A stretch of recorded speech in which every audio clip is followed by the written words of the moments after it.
వచ్చేసింది భారతదేశంలో cockroach Janata party online party.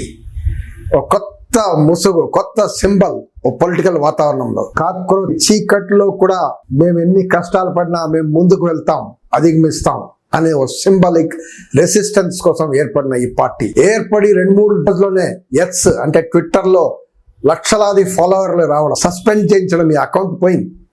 మళ్ళీ నిన్న కాక్రోచ్ ఇస్ బ్యాక్ అని ఒక కొత్త అకౌంట్ ఓపెన్ అయింది. మళ్ళీ ఇక్కడ లక్షలాది మంది చేరారు. ఇన్స్టాలో మనం చూస్తున్నాం బీజేపీకి హైయెస్ట్ ఫాలోవర్స్ 8 మిలియన్, కానీ కాక్రోచ్ జనతా పార్టీకి 20 మిలియన్లు ఫాలోవర్లు వచ్చేసారు విత్ ఇన్ జస్ట్ 2-3 డేస్. ఏంటి ఈ జెన్ జీ ఒక ఆన్లైన్ విప్లవం కనపడుతుందా? ఈ రియాక్షన్ ఏంటి? ఈ రియాక్షన్ దేనికి వచ్చింది? రోజుల క్రితమే చీఫ్ జస్టిస్ ఆఫ్ ఇండియా కోర్టులో ఒక న్యాయవాది, నేను అడ్వకేట్, నా సీనియర్ అడ్వకేట్ నన్ను అని పేరు పెట్టాలి అని ఒక కేసు వేశాడు. ఆ కేసు మీద జడ్జ్మెంట్ ఇవ్వడం ఒక ఎత్తు అయితే, ఆయన ఒక స్వీపింగ్ కమెంట్స్ ఇచ్చాడని మీడియా చెప్పింది. ఏంటంటే, మీ పనికిమాలిన యూత్ మీరు సోషల్ మీడియాలో కూర్చొని సిస్టమ్ నెట్టడమే తప్ప ఆర్టీఐ మీద ఆర్టీఐ వేసుకుంటూ ఆ రకంగా పనిమాలి పనులు మీరు చేస్తున్నారు, కాక్రోచెస్, పారాసైట్స్ లాగా అనేది ఓ స్వీపింగ్ కమెంట్ ఇచ్చారని చెప్పారు. ఆయన మళ్ళీ మరుసటి రోజు నేను ఇలా అనలేదు, ఆయన మీడియా వక్రీకరించింది అని ఓ స్టేట్మెంట్ అని ఇచ్చాడు. కానీ ఇది మాత్రం ఈ జన్జీలో, యూత్ లో ఇది సింపుల్ గా వెళ్ళలేదు.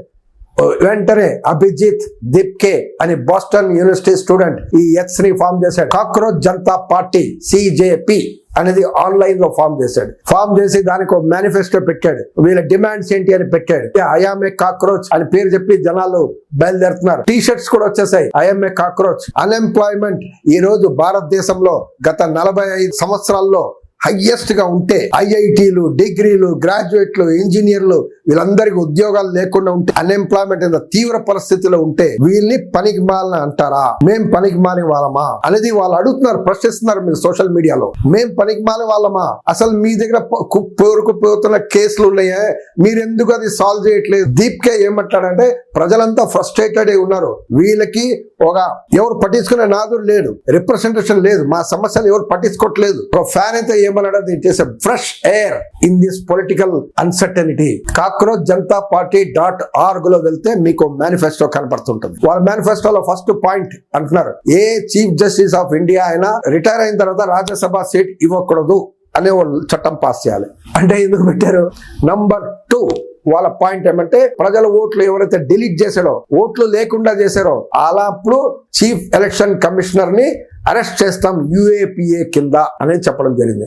అంటే ఇవి లేటెస్ట్ గా మనం చూస్తున్నాం, చాలా రాష్ట్రాల్లో చాలా లక్షల ఓట్లు అనేది తీసేయబడింది. ఓటు చోరీ అనేది చెప్తున్నారు కదా అపోజిషన్ పార్టీ. సో ఈ ఓటు చోరీ జరిగితే చీఫ్ ఎలక్షన్ కమిషనర్ ని మేము అరెస్ట్ చేస్తాం UAPA. అసలు కాకపోతే ఇక్కడ ఈ CJP కాక్రోచ్ జనతా పార్టీ వాళ్ళ చిన్న రాంగ్ డిమాండ్ ఉంది. UAPA కింద అరెస్ట్ చేస్తామని చెప్పండి. అసలు UAPA అన్యాయం, అసలు UAPని రద్దు చేస్తామని చెప్పాలి. అది సో వీళ్ళు ఇంకా మెచ్యూర్ కావాలన్నమాట. ఈ జన్జీ ఇంకా స్టడీ చేస్తూ ఇంకా మెచ్యూర్ కావాలి. ఏది ప్రజాస్వామ్యం, ఏది అప్రజాస్వామికం అనేది వాళ్ళు కూడా తేల్చుకోవాలి. ఏది రాజ్యాంగ విరుద్ధం అనేది కూడా వాళ్ళు కూడా కొన్ని స్టడీ చేసి తేల్చుకోవాలి. అదే రకంగా మహిళలకి ఇప్పుడిప్పుడే 50% రిజర్వేషన్ ఇస్తాం, కేబినెట్ మినిస్టర్స్ అందరికీ ఇప్పుడే 50% ఉంటారు అనేది వాళ్ళు చెప్పడం జరిగింది. తర్వాత 4వది చాలా ఇంపార్టెంట్ పాయింట్ చెప్పారు, మీడియా గురించి. అదానీ అంబానీ కంట్రోల్లో ఉన్న ఏ మీడియా సంస్థలైనా వాటి లైసెన్స్ ని మేము రద్దు చేస్తాం. రోజు టీవీ మీడియా కానీ, ప్రెస్ మీడియా కానీ మెజారిటీ ఈ వీళ్ళ కంట్రోల్లో ఉంది, కార్పొరేట్ మీడియా. లేదు, ట్రూలీ ఇండిపెండెంట్ మీడియా రావాలి ఇండియాలో అని వీళ్ళు అడుగుతున్నారు. Yes, right demand. అదే రకంగా ఈ గోదీ మీడియా అంటే డప్పులు కొట్టే మీడియా, ప్రభుత్వానికి డప్పులు కొట్టే జర్నలిస్టులు ఎవరైతే ఉన్నారో వాళ్ళ పైన మేము ఇన్వెస్టిగేట్ చేస్తాం, ఇన్వెస్టిగేట్ చేసి వాళ్ళ బ్యాంక్ ఖాతాలని రద్దు చేస్తాం అనేది వీళ్ళు చెప్తారు. అంటే ఓ ట్రూలీ ఇండిపెండెంట్ మీడియా. ఈరోజు మీడియా అండ్ కోర్టులు వీళ్ళు ఇద్దరు ప్రజల కోసం పనిచేయాలి అనే ప్రధానమైన డిమాండ్ అనేది క్లియర్గా కనపడుతుంది. అదే రకంగా 5వ డిమాండ్ ఒకటి పెట్టారు మేనిఫెస్టోలో. ఏ ఎమ్మెల్యే ఎంపీ అయినా ఎన్నికైన తర్వాత ఫిరాయింపులు చేస్తే కథం 20 సంవత్సరాలు ఆయన నిలబడే హక్కు లేదు ఎలక్షన్ లో అనేది పెట్టడం జరిగింది. ఇవన్నీ ఏమంటే స్పాంటేనియస్ గా ఇప్పుడు ఉన్న జరుగుతున్న పరిణామాల పైన రియాక్షన్ లాగా మనకు కనపడుతున్నాయి. కానీ కాంక్రీట్ డిమాండ్స్ కూడా కావాలి కదా.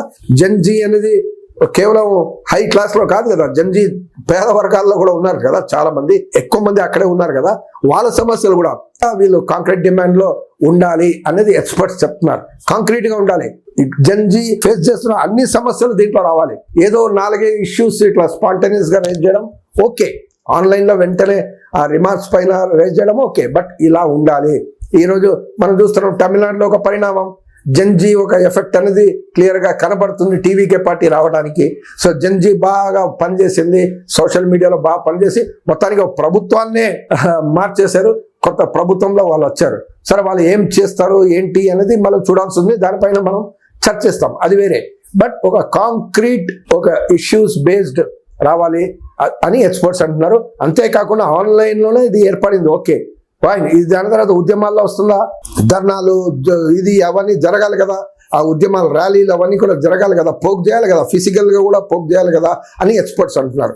ఆ రకంగా కూడా ఇది ముందు వెళ్తే అప్పుడు ఇండియాలో కూడా జంజీ మేల్కొంటుంది అనేది అనే ఫీలింగ్ అనేది ప్రజల్లో వస్తుంది, విశ్వాసం వస్తుందని ఎక్స్పర్ట్స్ అనేది అంటున్నారు. తమిళనాడు పరిణామం తర్వాత కాక్రోచ్ పరిణామం అనేది డెఫినెట్ గా ఈ సిస్టమ్ జనాలు ఎదుర్కొంటున్న ఈ అన్సర్టనిటీ, నేను ఈ మధ్యలో ఇండియా ఇన్ డేంజర్ జోన్ అని చెప్పాను, ఓ వీడియో కూడా చేశాను.